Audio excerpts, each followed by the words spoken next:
Hello friends, പുതിയൊരു വീഡിയോയിലേക്ക് എല്ലാ കൂട്ടുകാർക്കും സ്വാഗതം. ഇന്നത്തെ വീഡിയോയിൽ നമ്മൾ നോക്കാൻ പോകുന്നത് PSC പുറത്തുവിട്ടിട്ടുള്ള പുതിയൊരു നോട്ടിഫിക്കേഷനെ കുറിച്ചിട്ടാണ്. ഫയർ ആൻഡ് റെസ്ക്യൂ സർവീസിലേക്കാണ് വിളിച്ചിട്ടുള്ളത്.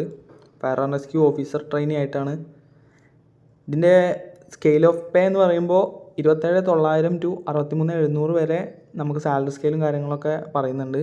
പിന്നെ ഫീമെയിൽസിനും ഡിഫറൻ്റ്ലി ഏബിൾഡ് ആയിട്ടുള്ള ആൾക്കാർക്കും ഈ പോസ്റ്റിലേക്ക് അപേക്ഷിക്കാൻ പറ്റില്ല. നമ്പർ ഓഫ് വേക്കൻസി പറയുമ്പോൾ ആൻറ്റിസിപ്പേറ്റർ തന്നെയാണ്. പിന്നെ ഡയറക്റ്റ് റിക്രൂട്ട്മെൻറ്റ് മെത്തേഡാണ് പറയുന്നത്. ഏജ് ലിമിറ്റിൻ്റെ കാര്യം നോക്കുകയാണെങ്കിൽ 18 to 26 വരെ ഉള്ളവർക്ക് അപേക്ഷിക്കാൻ പറ്റും.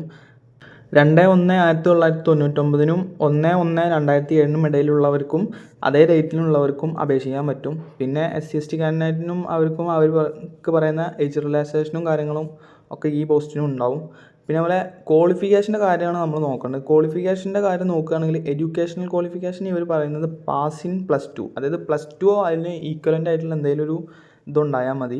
അത് ഈ ഒരു പോസ്റ്റിൻ്റെ ഒരു പ്രത്യേകത തന്നെ അതാണ്, +2 മതി. പിന്നെ പ്രിഫറൻഷ്യലായിട്ട് പറയുന്ന ഡിപ്ലോമ ഇൻ കമ്പ്യൂട്ടർ ആപ്ലിക്കേഷനാണ്. നിർബന്ധമൊന്നുമില്ല, +2 തന്നെ മതി അപേക്ഷിക്കാൻ. പിന്നെ ഫിസിക്കൽ ക്വാളിഫിക്കേഷൻ എന്ന് പറയുമ്പോൾ ഹൈറ്റ് 165 സെൻറ്റിമീറ്റർ ആയിരിക്കണം ജനറൽ കാൻഡിഡേറ്റിന്. SC/ST ആണെങ്കിൽ ഒരു 5 സെൻറ്റിമീറ്ററിൻ്റെ ഇളവുണ്ട്, 160 സെൻറ്റിമീറ്റർ ആയാൽ മതി. വെയിറ്റ് ആണെങ്കിൽ 50 kg, SC/ST ആണെങ്കിൽ 48 kg മതി. പിന്നെ ചെസ്റ്റിൽ 81 സെൻറ്റിമീറ്റർ ആണ് വേണ്ടത് ജനറൽ കാൻഡിഡേറ്റിന്, 76 സെൻറ്റിമീറ്റർ SC/ST കാൻഡിഡേറ്റിനും. എക്സ്പാൻഷൻ 5 സെൻറ്റിമീറ്റർ തന്നെയാണ്, രണ്ട് കൂട്ടർക്കും 5 സെൻറ്റിമീറ്റർ തന്നെയാണ്. പിന്നെ അതിലൊരു കാര്യം എന്ന് പറയുമ്പോൾ സ്വിമ്മിങ് അറിഞ്ഞിരിക്കണം എന്നുള്ളതാണ്. 50 മീറ്റർ സ്വിമ്മിങ് ട്രയൽ ഉണ്ടാവും, അത് 2 മിനിറ്റിലാണ് തീർക്കേണ്ടത്. ആ ഒരു കാര്യം എല്ലാവരും ഒന്ന് ശ്രദ്ധിക്കുക. പിന്നെ 2 മിനിറ്റ് ഫ്ലോട്ടിങ് എബിലിറ്റിയും പറയുന്നുണ്ട്, അതൊക്കെ എല്ലാവർക്കും സിമ്പിളായിട്ട് തീർക്കാവുന്നേ ഉള്ളൂ. പിന്നെ വിഷ്വൽ സ്റ്റാൻഡേർഡ് അതായത് വിഷ്വൽ എഫിഷ്യൻസി നോക്കുകയാണെങ്കിൽ 6/6 തന്നെയാണ് പറയുന്നത്. 2 ഐസിനും റൈറ്റും ലെഫ്റ്റിനും 6/6 പറയുന്നുണ്ട്. പിന്നെ നിയർ വിഷൻ 0.5 ആണ് പറയുന്നത്.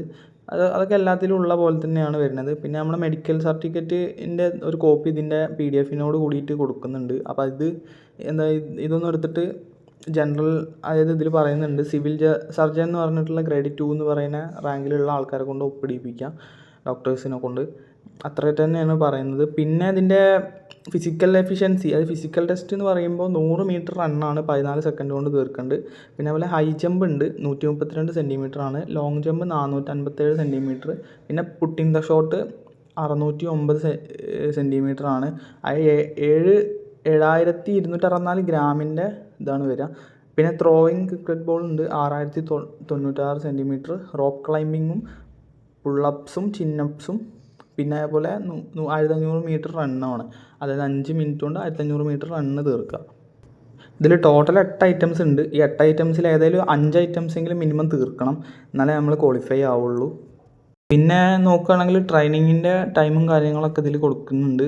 6 മാസം സ്റ്റേറ്റ് ഫയർ സർവീസ് ട്രെയിനിങ് സ്കൂളിൽ വെച്ചിട്ടാവും ട്രെയിനിങ്ങും കാര്യങ്ങളൊക്കെ ഉണ്ടാവുക. പിന്നെ അതുപോലെ തന്നെ ഇതിലൊരു ബോണ്ടും കാര്യങ്ങളും വരുന്നുണ്ട്, അതായത് 7 വർഷത്തിനാണ് ബോണ്ട് വരിക. അതിന് മുന്നേ ഇറങ്ങുമ്പോൾ എന്താണെന്ന് വെച്ചാൽ ഒരു എമൗണ്ട് ഗവൺമെൻറ്റിലും കെട്ടി വെച്ചിട്ട് ഇറങ്ങാൻ പറ്റുള്ളൂ, അങ്ങനെയാണ് ഇതിൽ കൊടുത്തിട്ടുള്ളത്. പിന്നെ അതുപോലെ തന്നെ നമ്മൾ നോക്കുകയാണെങ്കിൽ ഇതിൻ്റെ ലാസ്റ്റ് ഡേറ്റ് വരുന്നത് 14/1/2026 വരെയാണ്, അതായത് അടുത്ത മാസം 14-ാം തീയതി വരെയാണ് ഇത് അപ്ലൈ ചെയ്യാൻ പറ്റുള്ളൂ. ഇത് പിന്നെ അപ്ലൈ ചെയ്യേണ്ട സൈറ്റും കാര്യങ്ങളൊക്കെ എല്ലാവർക്കും അറിയുന്നുണ്ടാവും. കേരള PSCയുടെ ഒഫീഷ്യൽ സൈറ്റ് വഴി തന്നെയാണ് അപ്ലൈയും കാര്യങ്ങളൊക്കെ ചെയ്യേണ്ടത്. പിന്നെ ഇതിൽ പ്രത്യേകിച്ച് നോക്കുകയാണെങ്കിൽ +2 യോഗ്യതയിലാണ് ഇത് വിളിച്ചിട്ടുള്ളത്. അപ്പോൾ ഏറെക്കുറെ എല്ലാ ആൾക്കാർക്കും ഇത് അപ്ലൈ ചെയ്യാൻ പറ്റും. ഡേറ്റും ഉണ്ട്, അത്യാവശ്യം 14/1/2026 വരെ ഡേറ്റ് ഉണ്ട്. അപ്പോൾ എല്ലാവരും നോക്കിയിട്ട് ഇതിനൊന്ന് അപ്ലൈ ചെയ്യാൻ ശ്രമിക്കുക.